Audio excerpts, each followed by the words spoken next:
second. Okay, so we're in Perek Chaf Aleph 21, chapter 21.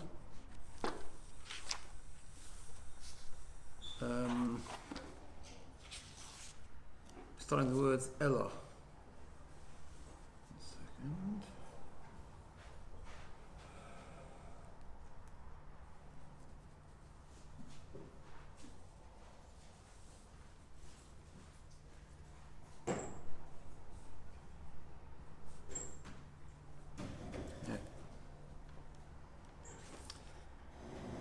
Ella El Habruim. I don't know if anyone has it.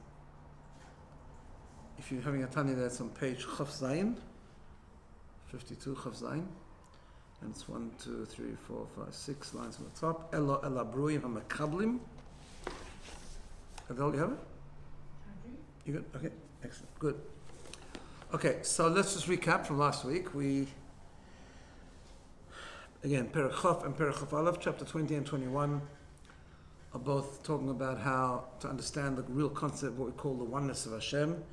That is the only real reality. Perek Chaf was more about that the energy, the spark of Hashem, the Devar Hashem, the speech of Hashem that comes into the world to give a life is really, compared to Hashem himself, like a nothingness.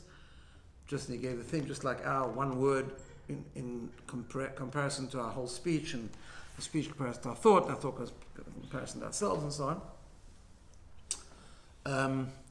It's all like nothing, and it's ein haroich, and it's kamei kula kamei. It's like it doesn't affect any change in Hashem between before the creation, after the creation, and it doesn't change his singularity. Doesn't change the fact that he's one and he's yachid and echad and so on. Then, the beginning of Perek Chaf Aleph, he takes it a deeper, and he says, it's not even that. It's also that even that Dvar Hashem, even that word of Hashem that gives life to the world, is different to the dibur that we have. The dibur that we have is that once we speak, we are revealing something to the outside. So we've created an outside of us. Yeah, so the dibur originally is incorporated within us, the potential to speak and so on, but when it comes out, it comes out. Like, for example, it's like the rays of the sun in the sun, and the rays of the sun outside of the sun. So our speech is like the rays outside of the sun, becomes something somewhat separate to the sun, right? So too, when we speak, we have it inside, we have it within our thought, whatever the case is. When we say something, it's something more like it's being revealed to someone on the outside, and it's a separation between the words that we say and us, so to speak, right? With Hashem, it's not like that. With Hashem,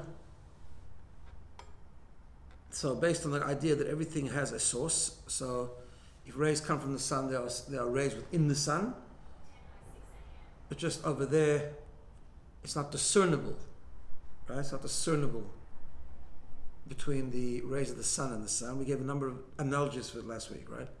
Like a drop in the sea. It's hard to separate the drop from the sea, although there it is separable in theory. We talked about the, remember the psak, the ruling of the dayan. The money is not money, it's just part of the psak. It's not really something separate, whereas in the litigants it is, and so on, different analogies. Same thing with the rays in the sun. There is rays, or for example, we talked also about midas in seichel. So intellect gives birth to emotion, which means there must be emotion in the intellect. But in the intellect, it's not really emotion. It's an expression. It's emotion, but it's expressed. You can't tell the difference between that and intellect. It's the emotion within the intellect, but it's not discernible, right? Same thing. That's Dvar Hashem. That word of Hashem that creates the world is really not like our speech that's separate from us, but it's more how the speech is still incorporated within ourselves, within our thought, within our personality, right? Like the rays in the sun rather than the rays out of the sun. Yeah. The only thing is, right? The only thing is that it doesn't seem the way it does, right? And that's where we left off last week. We certainly see ourselves as separate. That's how we feel, right? Meaning, that's our default. We can learn about, in Tanya, we can learn about that the world's really nothing. and that the world is really just a part of Hashem's existence, and it's like the rays, not outside the sun, but in the sun, yeah, or like the midas in the seichel, or like the dollar in the psak. But that's not how we feel. We feel we are a creation, right? Which means the way we feel, if we understand that Hashem created the world with dibur, so we feel like the spark of Hashem, or like the word of Hashem. Understand, you can tell me that the word of Hashem is like nothing compared to Hashem, because like speech versus big speech versus thought, like we learned in the last parak. You know what I'm saying? Sorry? Okay. No problem. Can I give you a Tanya at least? Okay. Right? So you can say that, but it's still a separate word, right? In other words, I can understand that we're insignificant, but it's hard to understand how we're mamish part of his reality. We haven't become separate at all, which is the depth of Perachov Aleph versus Perachov, right? So this goes into a whole other fundamental concept in Chassidus, and he says like this: Elo, right? Elo.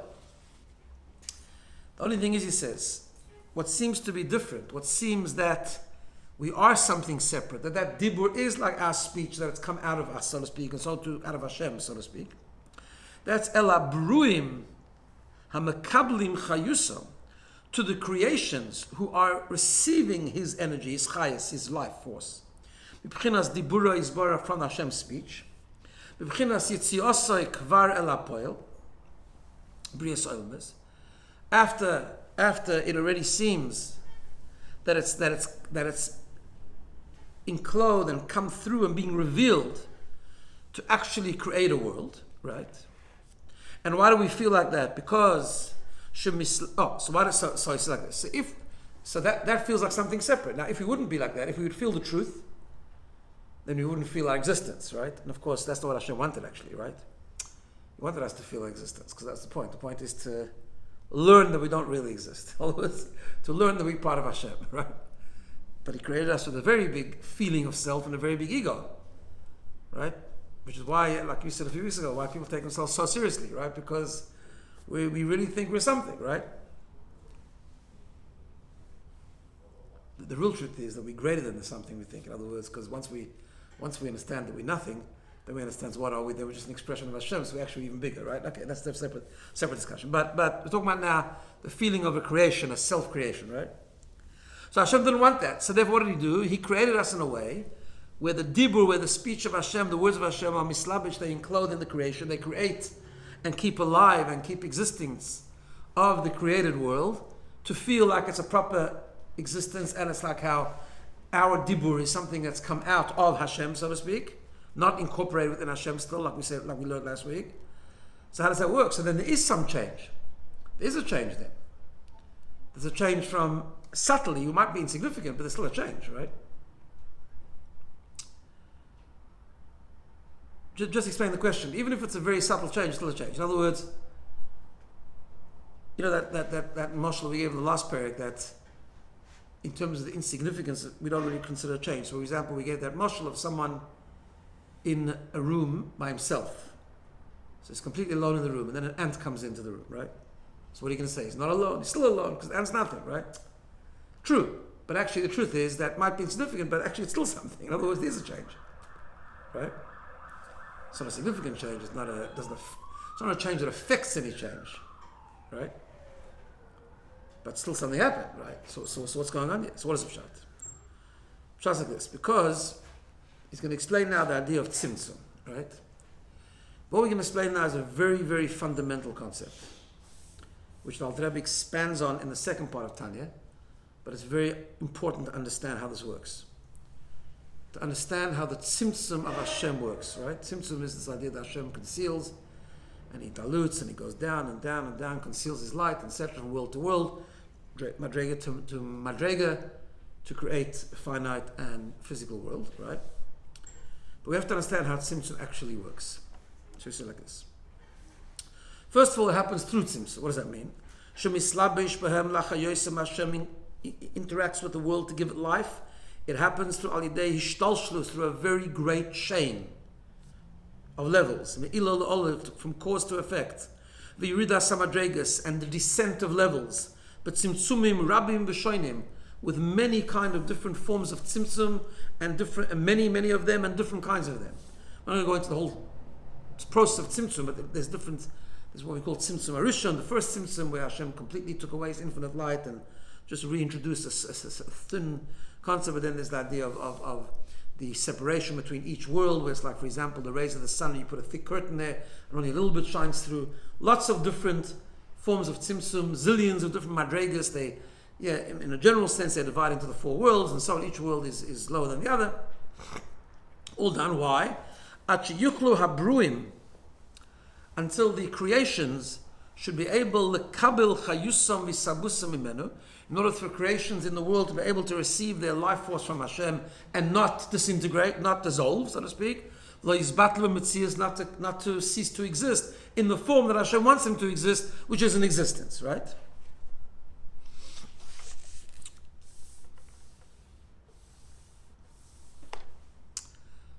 What's the mashal that always is given in Chassidus? The mashal for tzimtzum, the most classic mashal and analogy that's given in Chassidus for tzimtzum, that we call Rav and Talmud, teacher and student, right? And obviously, like we explained many times, whenever you give a mashal, Chassidus gives many parables called mashalim. Whenever you give a mashal in Chassidus, it's never accurate, because even if you talk about the greatest intellectual teaching a 4-year-old child, which are infinitely, the gap is completely infinite, they're both still people, right? So you have to multiply that zillions of times, infinite amount of times when we're talking about Hashem and us. Okay. But nevertheless, the mashal is a good mashal, right? The mashal is a very, very big Rav who wants to teach a young child or a young student a concept, right? So the biggest mathematician wants to teach a 5-year-old maths, right? Yeah? So if the mathematician will communicate the maths the way he understands it, so it was overwhelmed the Talmud, right? In other words, right, this is the concept we call Hashem's Simsum, Hashem's Gevura, which is Simsum, which is really all for the purpose of revelation, actually, right? Because even in the Moshe, the mathematician gives a lecture in high level mathematics to a 5-year-old child or a 10-year-old child even, or a starting out student, all he's going to do is overwhelm the student, and the student won't learn any maths, right? Just become confused, right? So what does the teacher have to do? Go through a whole process of tzimtzum, and that tzimtzum is explained in Chassidus in many different ways. So, from that we understand what Hashem did, the way it's explained in Eitz Chaim, the Talmud of the Arizal. That the first one, the mathematician has to completely just stop thinking altogether. He has to just withdraw the way he thinks. Create a space, create a vacuum, right? And then kind of pick one thing from, the mathematician is intellectually thinking maths all day, but the way he's thinking is never going to connect to a younger student, right? So first he has to just stop, create space, start again. And now I was thinking, like, what concept, could I sort of maybe communicate to the child and take out a sliver of something, right? But even that sliver is still understands the way he understands it, and therefore he's got to then sort of bring that down and dilute it, and Simsum after Simsum. Okay. So in Kabbalah and Arizal, B'chaim Vital explains the same idea. That's what happened with Simsum Arishan. Hashem withdrew his infinite light. It was there before creation, created what's called a Makam Pone, he revealed the power to be limited, revealed the power to be, because before the world was created, it was only the power of infinity, then he revealed the power of Hashem to be finite. All good, and then he brought what we call a kav, a little thin ray of light, which is still much too high for creation, but then that was the light that went through Tzimtzum, went through Atzilus, and then went through different spheres, and went through each world, and gone through lower and lower and lower and lower, Oires, lights, and vessels. All these things are different discussions, but just giving you the gist of them, right? Until we get to the world of Asiya, and then we are the Tzimtzum products of Asiya. Okay, good. Okay, so then, he says, "V'chol tzimtzumim." All these tzimtzumim, hey mechinas hester ponim. Every tzimtzum is a concealment. That's what tzimtzum is. Lahastir ulaha'alim ha'or, to hide and to conceal the light. V'hachayis hanimshach medibura yizbarach. That light which is coming from the speech of Hashem has to be concealed, has to be diluted. Shelo yizgaleh b'mechinas gilu rav, that should not be able to be revealed in a very abundant revelation. Shelo yuchla tachtoinim lekabel, that we shouldn't be able to receive it. Yeah? And for that reason, because that's the result of that tzimtzum, if tzimtzum is a greater concealment, right? V'lochein gamkein nidme lohem oir v'chayes hadibur shel baruch hu b'lush b'hem, which is also the reason, now that we've only received that diluted spark, gone through so many infinite amount of tzimtzumim, in order that it shouldn't overwhelm us and we should be able to exist. That's also the reason why we feel ourselves as an existence, and therefore we feel ourselves ke'ilu hu dover muvdil mimahus v'atzmos yisbarach, that we are separate from Hashem. That's what we feel. That's our default position, right? When we say we feel ourselves separate, not why someone doesn't believe in Hashem. No, we believe in Hashem. And we know that we're dependent on His creative force. But it seems like human speech, seems like that it was diluted into words, and that words has now separated from the source. Like the rays of the sun that have come, of course they come from the sun, but they're out of the sun. So they can't be compared to the sun itself. They're separate from the sun, right? That's how it seems to us. However, and now comes the point. L'gabe HaKadosh Baruch Hu, ein shum tzimtzum v'hester v'helem mastir umaylim lefonav. To Hashem, I'll say the words, then I'm going to explain. To say the words, to Hashem, that tzimtzum is not concealing at all. It's concealing to us, not to Him. Right? Umaylim lefonav. It doesn't hide from Him. And then he quotes a pasuk and he says, "V'chashecha ka'oira," darkness is like light. K'dichsiv gam choshech lo yachshich mimeka. It says in the pasuk, darkness that you created does not create darkness for you. Now, what does that mean? Let's say one more sentence. Mishum, because she'ein hatzimtzumim v'halevushim dover nifrod menu yisbarach chas v'shalom. Because the tzimtzum and those layers of concealment and those garments of concealment actually are not separate from Hashem itself. So we need to understand two examples here. First of all, like this.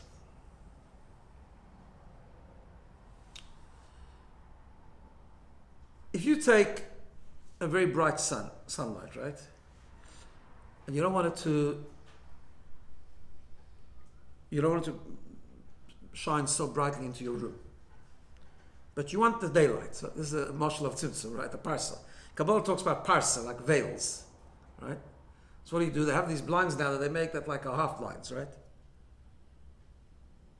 So that you draw a blind, and it's still shining through. The light's still there. Sort of, yeah, right, okay. So yeah, that's right. So in other words, if you turn off the light and you have these blinds down, you still see in the room. If you open the blind, you see much brighter. Okay. So these blinds are like one of the forms of tzimtzum that Kabbalah talks about, like idea of, we call a parsa, a veil between each world, right? In other words, that the light that comes through the blind is a completely different light. It's a different light. It's like the bright light's outside, but up here we see a diluted light, right? And that happens between each world where it goes lower and lower that way. Yeah. However, when you talk about the tzimtzum here, the parsa, the concealment is happening from a different source. The concealment is not the sun is concealing, it's something else that's blocking the concealment. Right? Yeah?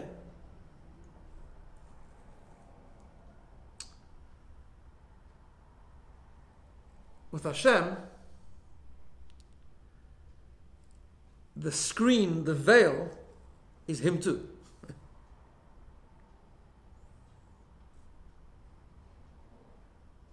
It's also Him. Now, in the second part of Tanya, Sharich Rimon explains a bit more barichos, and he says like this. We say in davening every day, L'cho Hashem hagedula v'hagavura. And we go through the 6, you know, I'm talking about the part davening before we sing the song of the sea. Say, L'cho Hashem hagedula v'hagavura v'hatiferes v'hanetzach. It's a pasuk.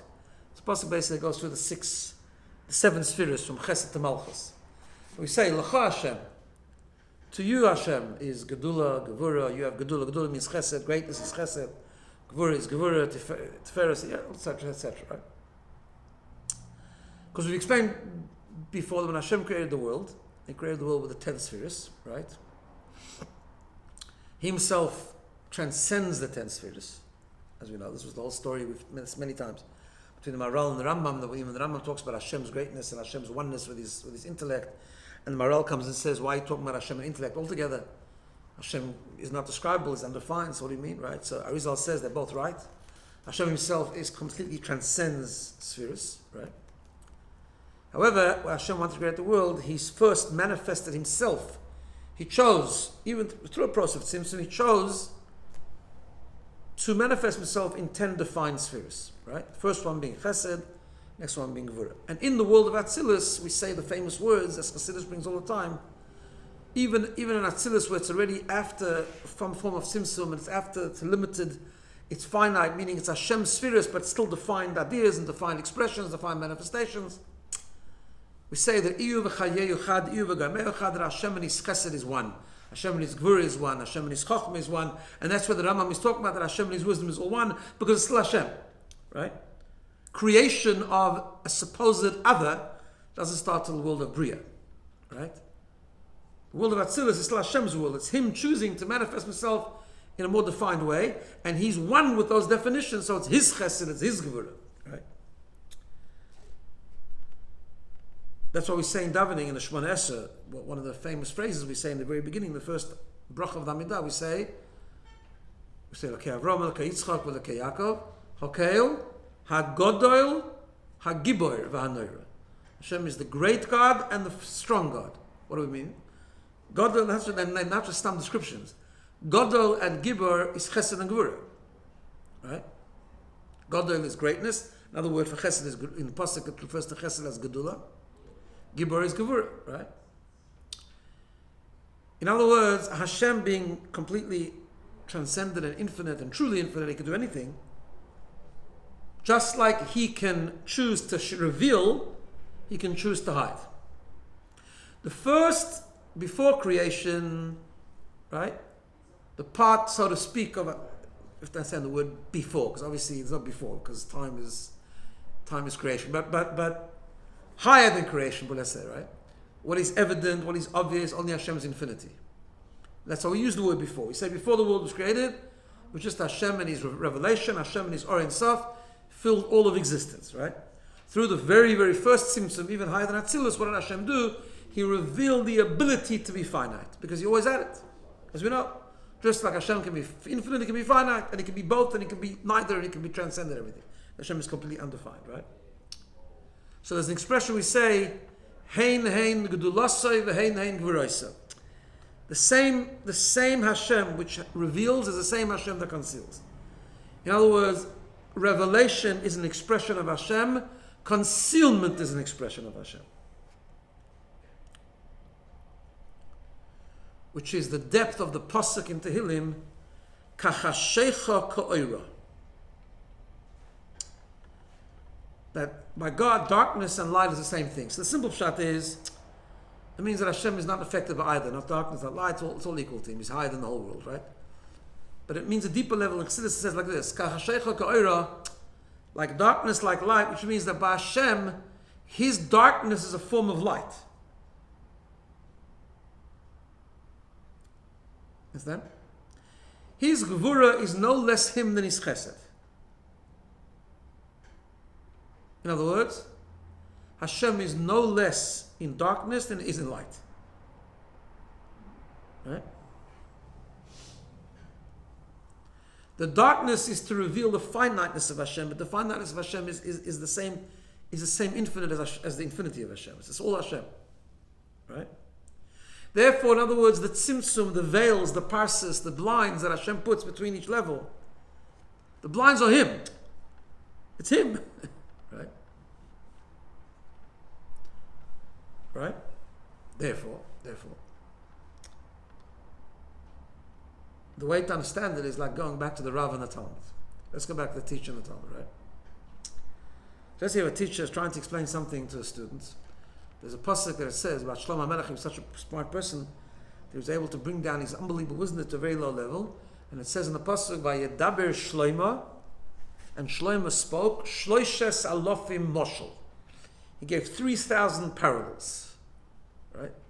I'm not sure what that shit sounds like, but whatever that means. But the idea is that he gave an analogy. What's a moshel? Chassidus, a moshel like Tzimtzum, right? Yeah. So Chassidus gives us a moshel. Chassidus wants to tell us, for example, about Hashem being the source of light and the light of Hashem, right? So what Chassidus do? It gives us a moshel of Shemesh and oil, the sun and the rays, right? Now, once you give that mashal, obviously you've diluted the whole thing, because why do you have to give a mashal? The whole idea of the mashal is to give something to the person that they can understand on their level, which means it's a much more finite, tangible thing, right? So, when we understand oir and moir, when we understand the rays of the sun and the sun, do we really understand Hashem? No. We understand in our life, we understand in our world, because we can understand sun, we can understand rays. We understand that it's a diluted mashal, but at least we understand that we understand something that expresses the idea that we're trying to reach on our level. Do we reach the real idea? Of course not. It's much too high for us, right? Yeah. Same thing. When a teacher, a very, very big teacher, is trying to understand a concept and he sees that students don't understand it, so he gives them a mashal from their world. That mashal is a tzimtzum, really, right? What he's doing is he's lowering his intellect, right? He's lowering his intellect. Okay, so but it's gvura because of chesed. In other words, it's to reveal the students the idea, the concept that he's trying to convey, at least in their level. They can understand it at least through the mashals. They understand it. I mean, it says in Gemara, when you're talking about a human teacher and a human student, the idea is that then the student needs to toil and understand and work. And it says, by the great Tanoim and Amoraim of the Gemara, it says that one of the Tanoim said that after 40 years, he finally understood what the teacher really meant. Okay, because by a student and a teacher, as I said, they're both human at the end of the day, right? So then he understood the mashal, then he got older and he understood, he was able to learn more and he understood the depth of the mashal, and deeper and deeper and deeper, until he came to the actual, really what the teacher was trying to convey. Okay, that took 40 years, right? But Hashem will never get there because Hashem is infinite, right? But we understand as much as we can. That's our job. We need to understand as much as we can about Hashem, and the world needs to exist. The same thing, right? It's all through these tzimtzumim. But now let's go back to this mashal. The mashal that the teacher created, right? He created the mashal. Yeah, he created the mashal. When he says the mashal, what does he see? The diluted concept or the full concept? He sees the full concept. The teacher, not the student.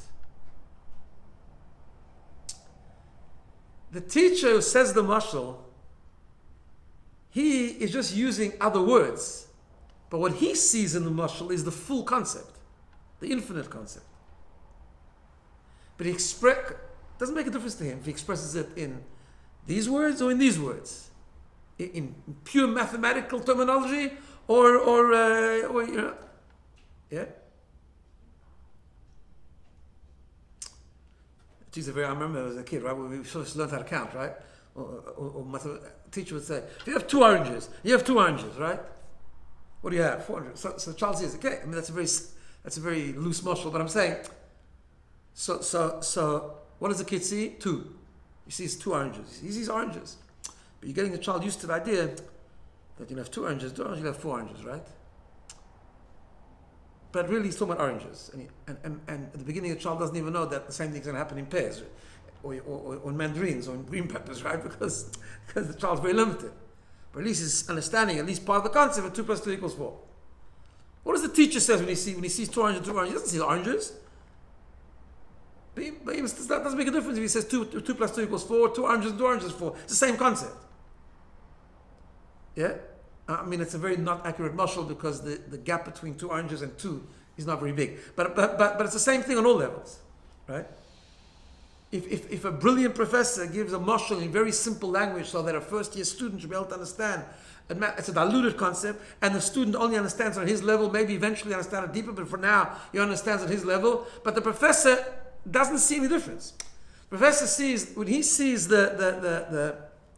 when he uses the language that he's using for the first-year student, it's the same concept as if he would say it in a completely full-blown way.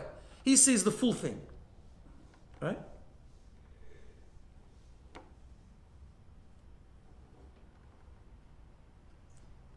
But we still have, like, in the higher worlds, you have to go to the higher worlds to experience the great revelation of Hashem. No, so what we experience in this world is only a minute revelation. We can learn, we don't even feel it.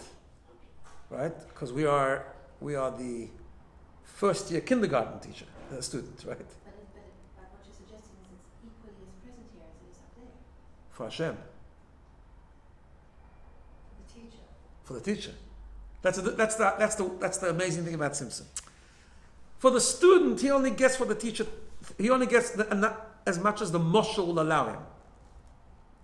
Right? That's the power of Simpson. He only gets what enough. So we only get as much as the Tzimtzum will allow us. Well, Hashem wants us by default to be something that feels our existence. Okay, so we are taught, we believe in Hashem, believe in our Sinai, we learn Chassidus, we understand more, we understand really the world's nothing in our brain. Do we feel it? I don't know, but no, we don't. But great tzaddikim eventually feel something, right? But the emanation down here, forget us and our experience of it. The emanation down here is equal to that. Right. In other words, when Hashem looks at the world, it doesn't conceal anything for him. So there's just as much. Hashem is as present here as it is up there. Yeah. It's us who sees the difference. He's hidden, but to us. Like the infinite concept is hidden to the students. To the student, but not to the teacher. Very fundamental concept of Chassidus. Very, very fundamental.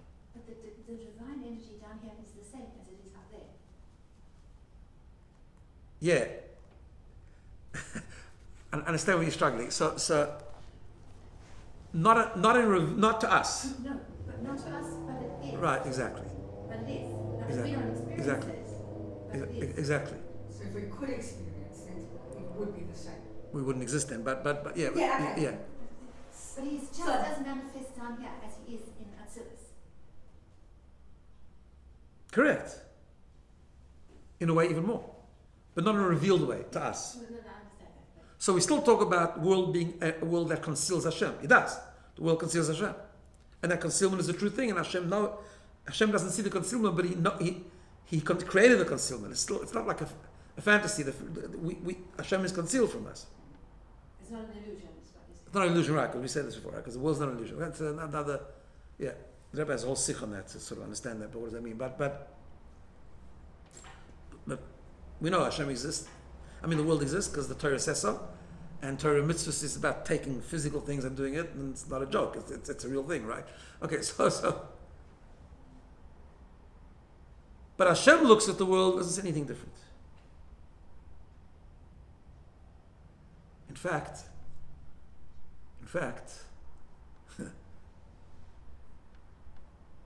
and this only will really appreciate when Mashiach comes, the true essence of Hashem is actually in Dafka in this world.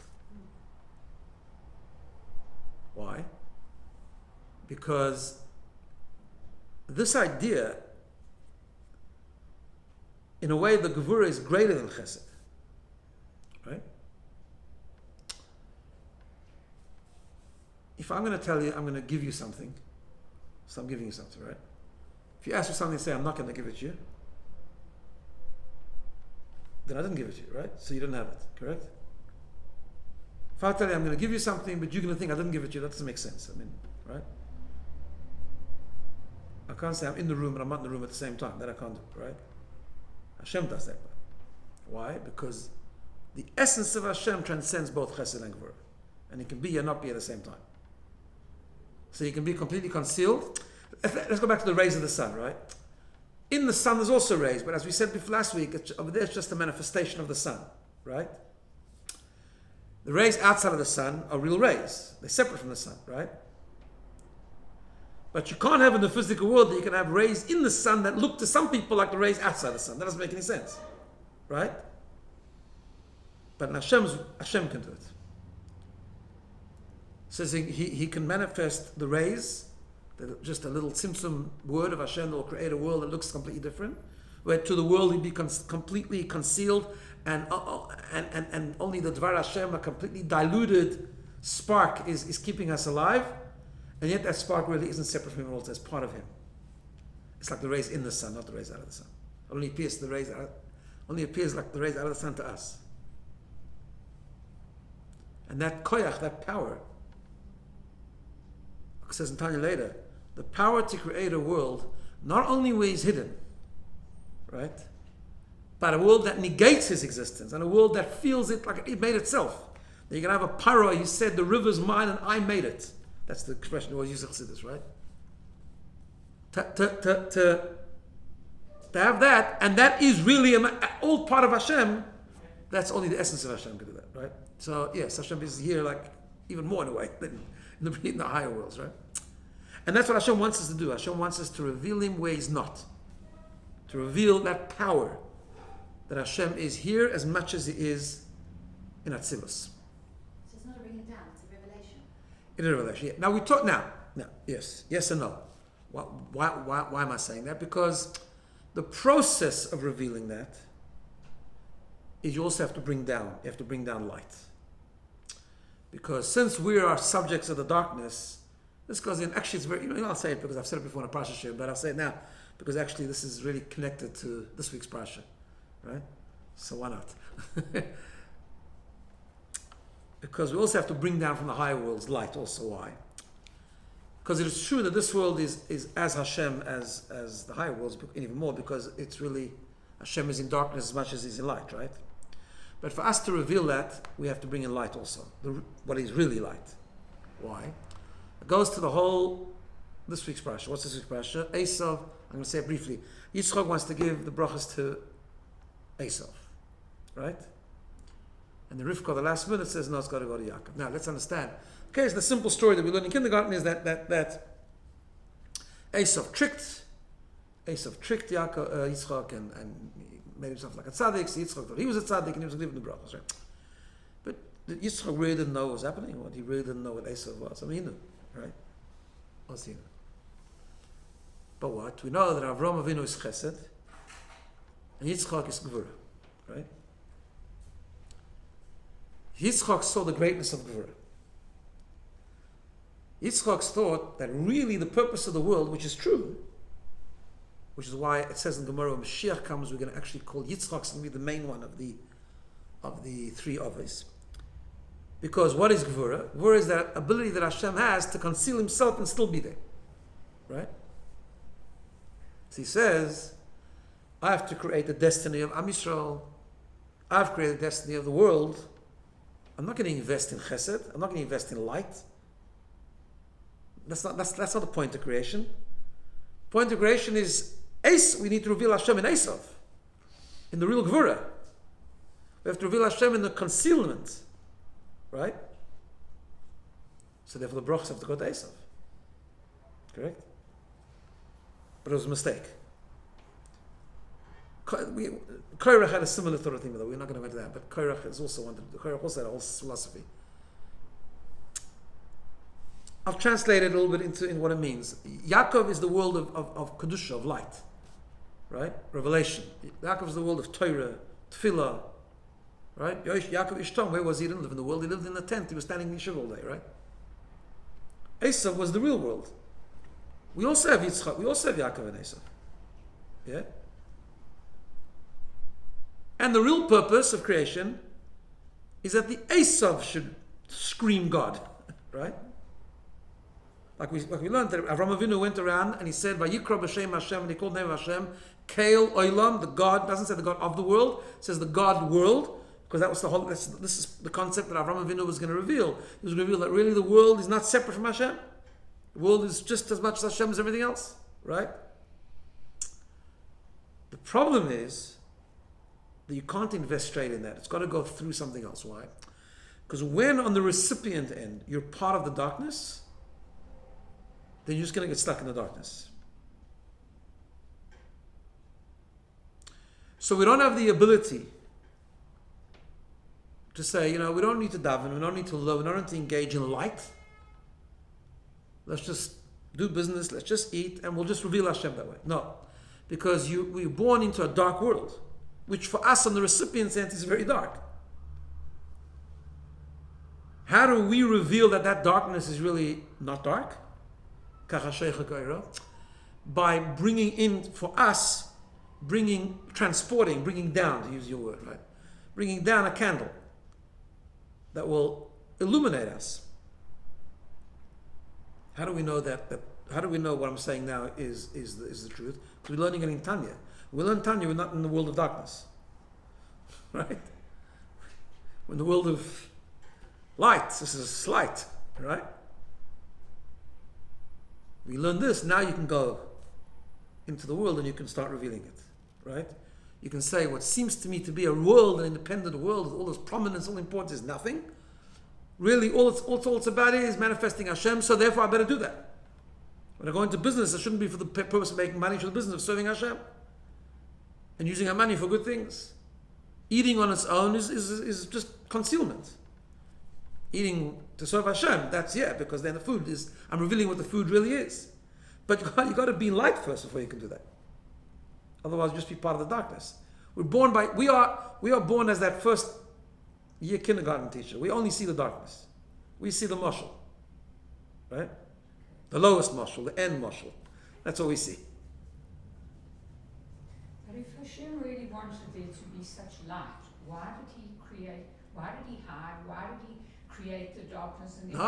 Because that's the point. The point is for us, you want the Tanya, the Chassidus is based on this part, the point. The point of creation is to make a dira b'tachtoin, to make a dwelling place for Hashem in the lower worlds.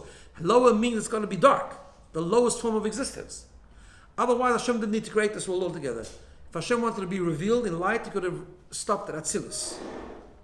Atzilus is a beautiful world. It's light. It's completely light. It's completely godliness. Bria even. Right? So he didn't have to come this way. He didn't have to come down all the way. When Mashiach comes, is it going to be? Yeah, because Mashiach, no, not anymore. Not only that. It won't only be light. The world's not going to become Atzilus. The world's going to remain the world, and we're going to see how the world is Hashem. How the darkness is part of Hashem. That Hashem is in the darkness as much as in the light. Now we should have to work with that concept. Right? Now we don't understand it, we don't reveal it. I mean, the table still remains a table, even though it's a Tanya, and even though we're learning. But we know that we're elevating the table. We know that it's a different table now because we had a shir now. But that concept is not revealed now. Right? We do it because that's what we believe in, and we know that, and we try to internalize it as much as we can. I mean, if we do it a lot, and we understand that really that's the only worthwhile living, but we don't fully get, we don't see, right? Tzaddikim, maybe. Tzaddikim on Shabbos, even more, right? They see how the world is a different world, right? Okay. Us simple folk, we learn it, we believe it, and we try and experience it as much as we can, right? But it changes our life, it changes our perspective. What was that an answer to? Oh, well, we need to bring down, yeah. That's why Rivka said, no. Of course the purpose of the world is to elevate, is to transform Esau. But you need a Yaakov to do that. It's got to be done through Yaakov. Yaakov has to be the shining light to do that. So we bring him down, not Hashem, really. Is that so? No, so when we it says like you do a mitzvah, for example, you bring down a light from Atzilus. What's the light from Atzilus? We bring down that candle for us to reveal the rest of the day. In other words, we have to daven every day, we have to learn every day, we have to do mitzvah every day, and then we're equipped to eat like a Yid, and to do business like a Yid, and to change the world like a Yid. But only if we first draw down these lights, because we need light to do that. When we eventually do change the world, it's greater than the mitzvah. Even. It's for us, it's not for Hashem. That's what I was trying to say. It's not for Hashem, of course not. Of course, it's for us. Yes, that's If understanding. you're bringing down light, then aren't you changing something down? No, that's a personal mitzvah. In other words, the light that's in the world now is the diluted one. When we do a mitzvah, we learn Torah, we're getting to a deeper mashal. We're going to a deeper layer. Like going back to the student, right? Yeah. When the student works very hard, he's able then to go deep and understand what's beneath the mashal. So that's what Torah mitzvahs does. Not to the ultimate, but it takes us a little bit deeper than the. So it's for us to see it. You're not actually changing anything. For us to see it, for us to have light within ourselves, to illuminate ourselves, so that we should think differently and feel differently, so that we can then do it with the world. But you're not actually bringing down anything. You're just revealing.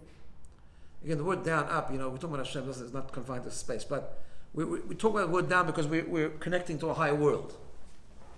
Right? Every time we do a mitzvah, we're bringing down the world, the lights of Atzilus and Bria. It says all these things. I mean, the Kabbalah talks about which mitzvah does what. Tefillin brings down Chochmah, this mitzvah brings down this one, or whatever, all these different things. Yeah, it's not down. I mean, Atzilus is not... We talk about the different levels, like, it's not like Atzilus is on the 10th floor and a Bria is on the 9th floor. There's no floor. It's revealing. It's a deeper layer of revelation, that's the word, yeah. Going to Atzilus means going to a deeper dimension of existence. So you're revealing it, you're not actually changing what it is. Correct. Like, I mean, yeah, but you're revealing what is in a higher level beneath the mashal, beneath our mashal. Yeah. Right. So that's really one of the. What else are we up to here?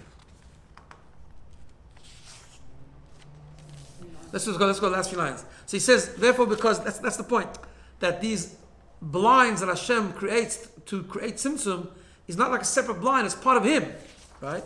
And he gives a mashal for that also.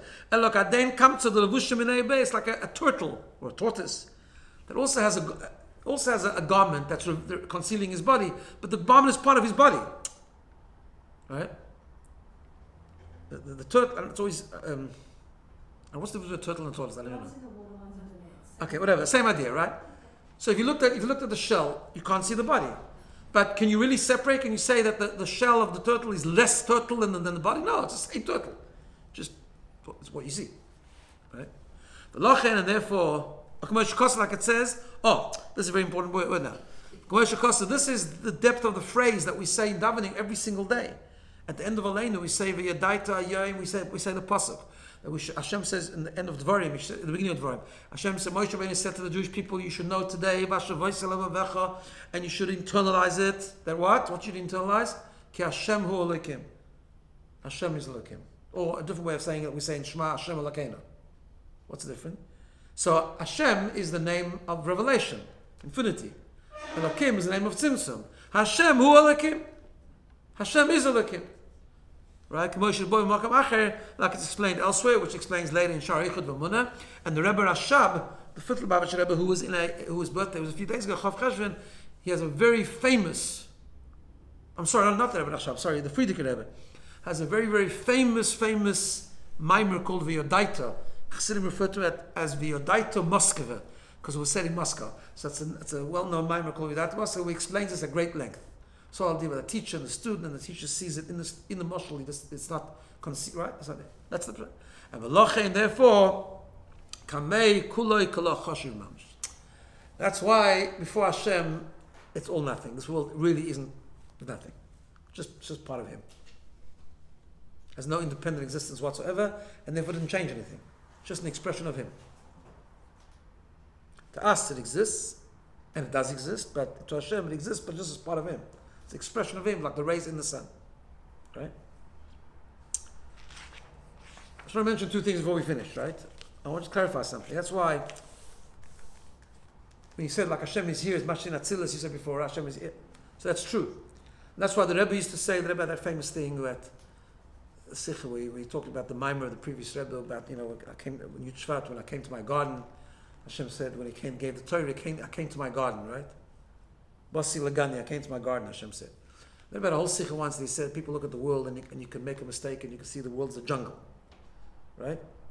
Because that's what the world looks like. It looks like, now for sure, it looks like one huge wild jungle, right? And they said, no, it's not a jungle, it's a garden. So that's true. But one shouldn't make a mistake, and this mistake is sometimes made. When we say the world is the garden of Hashem, although it's a beautiful place because Hashem is so here, right? So present. That doesn't mean that the pizza is wonderful. That's not what it means. That the pizza is God, right? That's not what it means. And that's why Chassidim and Chassidus, we learn this, and we also learn so many mamorim about the bittul of the world. That the world is nothing, and we have to break the world. And the previous Rebbe talks about that one has to break worldly norms and worldly etiquettes and worldly perceptions. And by Chassidim, there was always a perspective of anything that belongs to Weltlichkeit or modernity or fashion, all these things it was all Baumeises, right? Yeah, like the famous story. Well, excuse me, but it's a story you say at Fabrengen. But it just means that the point, there was once a big chassid that came to America. He came from Poland, America, and one guy took him around. I think it was the Masmid, right? And he and he took him to New York, and he showed him a skyscraper. The chassid had never seen such a thing in his world, right? And this guy's taking him around and he thinks it's going to be very impressive. He says to Nu, what do you think? And this is a chassid. He's learned chassidus, and he learned thing, and he learned like this. He learned that the world is just a product of tzimtzum after tzimtzum after tzimtzum after tzimtzum, and it goes through Bria and Yitzira, and this is the Malachim, and then the Malachim evolve. You know, our body, our nefesh, our bamis comes from the Malachim, as we say in davening, and the way it says in chassidus is that we come not only from Malachim, we come from like the waste of the Malachim, right? Like it's the expression that is used is mishmoreh fanim. It's like we physically expel waste when we have to do our thing. Right, so the Malachim, it's like we just the waste of the Malachim, right? In the Tzimtzum, says look at these skyscrapers, and this American is looking at him to see, like he's impressed. This amazing skyscraper, right? He says, the Malachim had a bad day. It's a big deal. Skyscraper. Right? So how does it go together? That's pshat, because when we say the world's a garden, it's not a garden independently. Independently, the world's a terrible place. It's full of klippa, right? You'll sound the expression in Chassidus that the difference between Bria and Yitzira and Asiya and we are. They'll say that this world is a place that's ra, that's bad, and full of klippa. That's what it is. Because that's what it is on the surface. In other words, from the Talmud's point of view, that's exactly what it is, right? And therefore, the perception that we have, which is a real perception, of all the things that seem so unbelievable, they're nothing. That's exactly the point he makes at the end of the period. Because they're really part of Hashem, which means they're unbelievable, that's why the world as a world is nothing, it's insignificant. Right? I don't get garden and jungle from. Sorry? I don't get garden and jungle from. In other words, there is an element where the world is a jungle. It's full of clippers to us. Right. We have to and therefore that jungle part of it, you shouldn't give it any importance, like it's just a jungle. Right? And that's why there was such an emphasis by Chassidim not to be worldly. Worldliness, materialism, worldliness was actually frowned upon, right? Okay, the Rebbe told us that nowadays it's a little bit different. We're not that it's also a mistake we'll make. Not that the Rebbe encouraged materialism, he didn't at all. But he said now, on the contrary, he said now that we've learned this, we've absorbed this, actually we have the ability. See, all the Chassidim would actually run away from Gashmias because they felt that it would affect them, right? Now the Rebbe says we have the ability to now actually transform it and understand that but it only comes after we understand that it's really nothing. I'll give you a quick mashal, like it's known that the difference, Chassidus explains the difference between the brothers of Yosef and Yosef, right? The brothers of Yosef, they came to Mitzrayim. They didn't want to live in the capital city. They wanted to live somewhere else, right? They wanted to live in pasture lands, away from the hustle and bustle, right? Because they felt otherwise it would disturb their service of Hashem. Yosef he was the viceroy of Egypt. He was in the thick and thin of Sydney life, right? Spiritually speaking, yeah. He lived in the beach city with all its problems, right? And who's called Yosef HaTzadik? Yosef, right? He's the one called Yosef HaTzadik. Why? Says the Rebbe, it's not because he was more connected to the world. He was less connected to the world. In other words, like this. The brothers of Yosef, says the Rebbe, they were in a very high madrega. But they were in a high madrega where the world could maybe, if they would be engaged with the world, might still affect them. Which means, on their level, subtly, in a very subtle way, the world still meant something. And that's why engaging with it could affect you. Yosef, he came to such a madrega that the world is so nothing that he could do it. He could engage. And in a way, that's what the Rebbe told us that we need to do. Right? That's the shlichus thing, and then the whole, right? But we had the first 6 generations of Chassidus before we get here. In other words, we have to go through the whole process first. That's why nowadays this is so important to learn. In other words, the more we're surrounded by Gashmias, and the more we're supposed to engage with the Gashmias, which we are, right? We're not supposed to lock ourselves up in a cocoon and just serve Hashem, because we have to put the final touches to the world before Mashiach, and bring Mashiach, which is basically this idea of revealing that Ein Od Milvad, there's nothing outside of Hashem. In order to do that, however, you have to even more understand the last line here, Kula Kamei Kalachosh, everything before Hashem is nothing. The world didn't change, I think, because there's absolute nothing. All this Gashmis and all the thing, and all the skyscrapers, all the amazing technology, it's all nothing. When does it become something? Only if we see it as only a part of Hashem. And if it's only used for Hashem's purposes. And it's only used the way Hashem wants it to be used. It has no independent importance whatsoever. But the more you engage in it, the more you have to understand that. And that's why it's a tension. It's actually a tension. We have to be mevatel the world, right?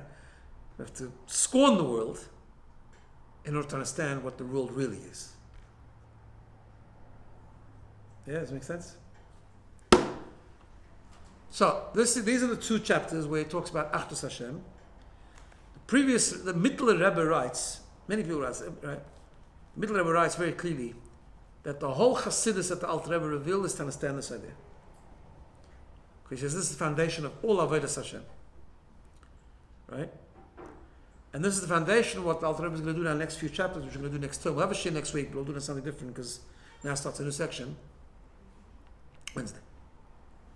So we'll do a shir, something separate, but we'll do a shir. But next term we'll come back, we'll start chapter 23 to 25.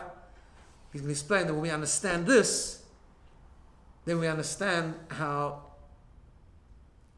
everything we do is connected to not serving Avodah Zarah. Not just not serving Avodah Zarah, but everything is like that. Because the only way to connect to Hashem is really understanding these two chapters, but we'll leave it to Alter Rebbe to explain. And then it goes back to the whole original point about the hidden love and Mesiras Nefesh, that when you internalize this, then we have Mesiras Nefesh not just for Avodah Zarah, but for everything. Or we try at least. Okay.